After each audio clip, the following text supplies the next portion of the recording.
O governo Lula já se articula para evitar que o Congresso derrube os decretos que criam novas regras para as Big Techs no Brasil.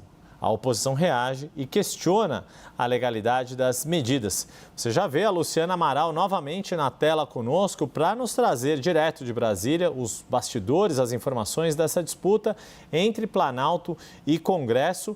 Quando aquele decreto foi publicado, uma das questões que aparecia era justamente, não tinha que ter uma lei aprovada pelo Congresso? A justificativa do governo, né, Luciana, era que não. A gente está atualizando um decreto de uma lei já aprovada, já existente, o Marco Civil, a partir de uma decisão do Supremo Tribunal Federal. Ou seja, aquele típico caso que a relação entre os três poderes, que deve ser harmônica, como diz a Constituição, nem sempre é assim na prática, Luciana.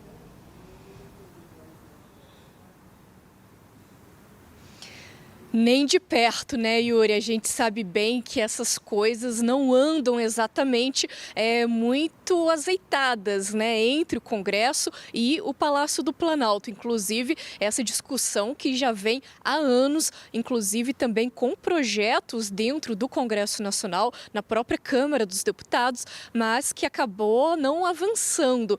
Projetos que chegaram a estar prontos para deliberação no plenário da Câmara e que mesmo assim acabaram não avançando em cima da hora, foram retirados de pauta, e isso já tem mais de um ano e meio, e desde então acabaram não voltando para a votação. Então o governo tomou essa iniciativa, por exemplo, um dos decretos presidenciais do presidente Lula, é claro, ele atualiza o Marco Civil da internet, também toca em outras questões. Claro que a oposição viu então uma oportunidade para se questionar essa atitude por parte do Executivo. E olha, para vocês terem uma ideia de quantos projetos que a oposição já protocolou no Congresso Nacional para tentar barrar, para tentar sustar esses decretos presidenciais, já foram ao menos 24 projetos para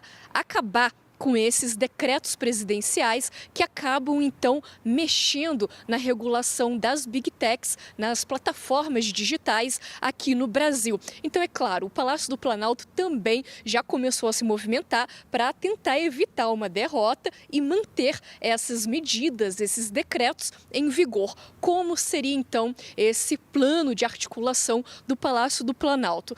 Como você bem adiantou, Yuri, também o Planalto prevê o discurso de que os decretos do Lula têm sim legitimidade, determinam regras específicas a partir de uma legislação já existente, respeitando o papel do Congresso Nacional. Portanto, que cada um estaria então ali trabalhando na sua área, que não haveria sobreposição, ninguém está invadindo o campo de ninguém, a grama ali de ninguém, que todo mundo está fazendo o correto. Portanto, a avaliação do governo federal é de que os atos sim são constitucionais e podem ser defendidos, tanto no aspecto político quanto também no aspecto jurídico. E essa estratégia envolve, é claro, a atuação de ministros do Palácio do Planalto, por exemplo, o ministro da Secretaria de Relações Institucionais, José Guimarães, ele que é o responsável pela articulação entre o Planalto e o Congresso Nacional, também deputados, senadores, governistas, lideranças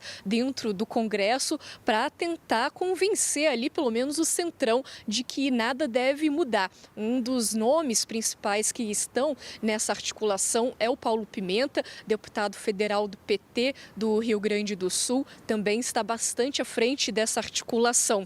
Então, do lado da oposição, o que os parlamentares falam? Eles argumentam que essas mudanças nas regras para as plataformas digitais deveriam sim ter passado pelo Congresso e não terem sido impostas, digamos assim, por um decreto presidencial. Tanto que nessa última semana, nessa última quinta-feira, o presidente do Senado, Davi Alcolumbre, chegou a mandar que a consultoria jurídica do Senado analisasse se o presidente Lula extrapolou ou não os seus limites presidenciais, ali, os limites constitucionais de cada poder, para regulamentar, então, as Big Techs, criar novas obrigações para as empresas de tecnologia sem a aprovação do Legislativo. Portanto, então, a gente percebe que o Congresso está em cima dessa questão, a oposição e parte, claro, também do Centrão tenta pressionar o governo a recuar. O governo diz que não vai recuar dessas medidas, desses decretos, e a gente vê então já pelo menos 24 projetos apresentados dentro do Congresso para tentar derrubar esses decretos presidenciais. No entanto, a gente está falando, né, claro, 24 projetos, textos nesse sentido, é muita coisa, mas nenhum também chegou a avançar a ponto ainda de realmente ameaçar a derrubada desses decretos. Então, a gente vê aí uma gangorra, né, uma disputa de forças para ver quem vai se sair melhor. Tem que esperar, claro, também o resultado dessa consulta da advocacia ali do Senado, para ver se institucionalmente o Senado também vai tomar alguma atitude. É muito difícil o Congresso derrubar decretos presidenciais. É uma questão que é avaliada aqui em Brasília como muito delicada, porque, querendo ou não, é um poder derrubando a iniciativa do outro poder. E a gente sabe, né, Alcolumbre e Lula estão com a relação estremecida, mas os papéis institucionais, por outro lado, devem ser preservados. É o próprio discurso dos parlamentares e também do Planalto, mas é claro, sempre acontecem esses entraves e a gente, é claro, vai acompanhando, porque também pelo lado, né, do Congresso Nacional, esse tema acabou não avançando e está estagnado. Yuri, volto contigo. Luciana Amaral, muito obrigado mais uma vez pelas suas informações ao vivo daí de Brasília. Um bom trabalho para você. O presidente da Câmara dos Deputados, Hugo Motta, quer votar o projeto que regulamenta a inteligência artificial no Brasil ainda no mês de junho. Hugo Motta pretende apresentar o parecer do deputado Aguinaldo Ribeiro no dia 9. Com isso, o tempo para a votação será apertado por causa do recesso parlamentar que começa no dia 18 de julho. O relator também defende que o Senado vote até julho o projeto que cria o regime especial de tributação para serviços de data center, que estabelece incentivos para a implementação de centros de processamento de dados no país. O Redata foi instituído pelo governo federal por meio de uma medida provisória que perdeu vigência sem ser votada pelo Congresso. A Câmara aprovou em fevereiro um projeto de lei sobre o tema com a relatoria de Aguinaldo Ribeiro. A proposta, no entanto, não avançou no Senado e continua travada.